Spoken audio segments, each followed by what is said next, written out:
अकबर और बीरबल जाते हैं भ्रमण करने के लिए। तो वहाँ पे है वो घूमते घूमते अपने जो शहर है उसमें से गुजरते हैं। तो अकबर और बीरबल के पास से एक कुत्ता गुजरता है। और वो कुत्ता गुजरते हुए वो पागल कुत्ता उनके अंदर की तरफ आता है और वहाँ से वो कुछ जो उठा करके है लठ उठा करके बीरबल है उस पे दे मारते हैं कुत्ते के ऊपर और वो भाग जाता है। तो बीरबल उन्हें समझाते हैं अकबर को कि ये जो सही समय पे जो हथियार हम काम में लेते हैं, जो भी समय पे हमें जो भी हथियार मिलता है, किसी भी समय पे जो भी किसी भी तरीके का, छोटा हो बड़ा हो, किसी भी तरीके का हेल्पफुल अगर हमारे पास में कोई औजार पाती, कोई हथियार होता है, कोई समाधान होता है, कोई मेथड होता है, कोई किसी तरीके का कुछ भी जुगाड़ होता है, वो अगर पूर्ण रूप से काम आ जाता है तो वो सही सबसे बड़ा हथियार होता है।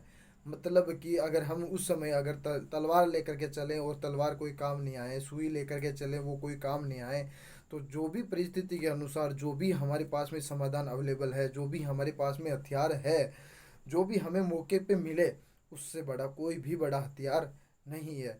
समझने वाली चीज़ ये है कि हमारे जीवन में भी ये चीज़ें लागू करने की होती है। क्योंकि जब हम परिस्थितियों से लड़ते हैं, परिस्थितियों से जैसे किताबें बताए हुए जब ज़्यादा पढ़ते हैं तो उसमें हम मेथड लगाते हैं कि फ़लानी फ़लानी जगह से हमने ये पढ़ा था, वो फिर उसमें घुसेड़ते हैं।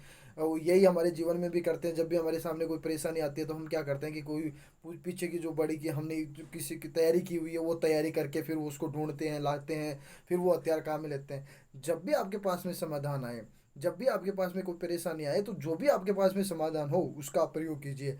कोई भी हेल्पफुल आपके पास में सिस्टम है किसी भी तरीके का, आपके पास में एग्जाम की आप तैयारी कर रहे हो, एग्जाम के अंदर आपको जो भी क्वेश्चन है, जो जो क्वेश्चन आपको आ रहे हैं वो कर लीजिए। क्योंकि समाधान यही है कि आपके पास में जो अवेलेबल है, जो मौके पे आपके पास में है, उसको पहले आप प्रयोग में कीजिए। अगर मान लीजिए कि बीरबल और अकबर उस समय अगर वो कुत्ता उनके अंदर आता तो वो अपने अगर मयान से तलवार निकालते, तीर कमान निकालते, फिर उसको भगाते, तब तक तो वो कुत्ता अपना काम कर चुका होता है। तो जो भी हमारे जो इम्यूनिटी, जो हमारे शरीर के अंदर जो साइकोलॉजी है, हमारे शरीर की जो काम करने की तरीका है, वो ये है कि हम जैसे हम जाते हैं और तवे के ऊपर हाथ रखते हैं तो हमारा सीधा सा हाथ हटाने का जो प्रतिक्रिया होती है, उसी तरीके से जो भी हम मौका मिलता है हम तुरंत कोई ना कोई हथियार अपने काम में ले लेते हैं। लेकिन जीवन में हम एक आर्टिफिशियल तरीके से जीते हैं और वो हमें बिल्कुल भी कम कर देना चाहिए होता है। तब उस समय जब हमारे सामने कोई परेशानियाँ आती हैं, हमने अपने जीवन को एकदम सरल और एकदम बिल्कुल सिंपल तरीके से जीना है। क्योंकि इस तरीके से जीने से हमारे सामने जो भी समस्या आएगी, हम उन्हें इजी तरीके से सॉल्व कर पाएंगे, इसको हम हल कर पाएंगे, तरीके से रह पाएंगे। तो हमने ये चीज़ जानी है कि हमारे सामने जब समस्या आती है तो हमें किस तरीके से अपना जो काम है वो करना चाहिए। कि परेशानियों को एक ज़्यादा बिग बड़े बड़े तरीके से नहीं बना करके छोटे लेवल की सामान्य सोच के साथ में हम उनको हल करने की कोशिश करेंगे। जो भी हमारे सामने जो हथियार होंगे, जो भी हमारी समस्याओं के समाधान होंगे, हम उन्हें करने की कोशिश करेंगे। अगर कोई समस्या हल होती है तो उसे बातचीत से करेंगे। अगर कुछ ले दे करके अगर कुछ चीज़ें हल हो रही है तो उन्हें उस तरीके से हम हल करेंगे। या फिर जैसे एग्ज़ाम में हम तैयारी कर रहे हैं तो उनमें जो भी हमें क्वेश्चंस आ रहे हैं, जो भी हमारे पास में आंसर अवेलेबल है, जितना है उतना हम उसमें करेंगे। ज़्यादा डीपली नहीं सोचेंगे अगर हम तैयारी कर चुके हैं। क्योंकि ज़्यादातर बच्चे जो भी इंसान होते हैं वो सिर्फ सॉल्यूशन पे ध्यान देते हैं, समस्याओं का रोना नहीं रोते हैं। कि ये नहीं करते हैं कि हमारे पास में ये हार्ड क्वेश्चन आ गया है या हमारे पास में ये बहुत बड़ी समस्या आ गई है।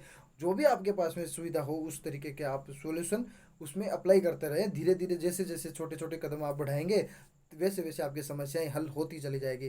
अब आपको जाना है, मान लीजिए काफ़ी दूर जाना है, तो आपको ये थोड़ा ना पता कि ये पूरा रास्ता क्लियर है कि नहीं है। जब आप कदम बढ़ाएंगे, एक कदम बढ़ाएंगे, तब जाकर के आपको दूसरा कदम का भी पता चल जाएगा। किसे मान लीजिए आपके सामने जो रास्ते के अंदर कोहरा है, बहुत ज़्यादा सर्दी में जो कोहरा होता है उस टाइप का अगर कोहरा है, अब आपको थोड़ी दूर का दिखाई देता है, ज़्यादा दिखाई नहीं देता है, तो कैसे चलोगे? थोड़ा चलोगे फिर हट जाएगा, फिर थोड़ा चलोगे फिर हट जाएगा। तो ऐसा ही जीवन में भी है। जैसे जैसे आप चलोगे वैसे वैसे कोहरा हटता चला जाता है, जैसे जैसे आप चलोगे जैसे जैसे समस्याएं हटती चली जाएगी। एक कहानी आपको, एक छोटी सी कहानी और सुना देता हूँ मैं, कि एक बार एक इंसान किसी मंदिर में जा रहा होता है, अंधेरा होता है, रात का समय होता है, तो वो जाता है मंदिर में, उसका रोज का जाने का काम था। जैसे ही अपने वो रोज के काम, दिन के जो काम कार्य करके फिर जाता, तो मंदिर में वो वैसे प्रणाम करके आता था ईश्वर को। तो एक दिन वो चला जाता है। अब वो जैसे ही मंदिर की ओर जाता है, मंदिर थोड़ी दूर होता है, उसको एक बहुत ही भयंकर बड़ा सा सांड दिखाई देता है, बहुत बड़ा भयंकर सांड, मतलब जैसे हष्ट पुष्ट, जिसके सींग वगैरह हो, बहुत ऐसे डरावना वाला उसको बैल दिखाई देता है। तो